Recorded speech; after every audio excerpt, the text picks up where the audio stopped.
ఈ ఒక్క సంవత్సరం పరిపాలన గత 5 ఏళ్ల పరిపాలనతో పోలిస్తే అసలు ఎట్లా ఉందంటారు పెద్దవారిగా మీ అభిప్రాయం ఏంటి? ఇప్పుడే బాగున్నది. ఎందుకు బాగుంది? అన్ని రకాలుగా బాగానే ఉన్నది. శుభ్రంగానే చూస్తున్నారు. ఎదవరికి అంత ఇదేం కాదు.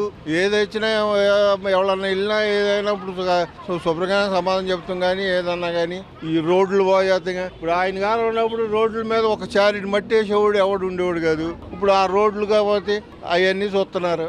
పెన్షన్లని కానీ పెద్దవాళ్ళ పెన్షన్లు కానీ అవన్నీ శుభ్రంగానే వస్తున్నాయి. అందరికీ పడ్డాయి.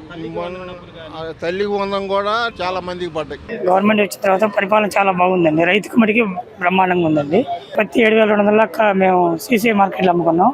వడ్లు కూడా 2300 కింద అమ్ముకుని 45 గంటల్లో డబ్బులు పడిపోయినాయి. పంట కాలువలు కూడా ఈ సంవత్సరం ఉపాధి హామీ కింద పనులు మొత్తం బాబు గారు బాగా చేయించారు. కాలువలు కూడా మొత్తం బాగు చేయించారు ఉపాధి హామీ పనుల కింద.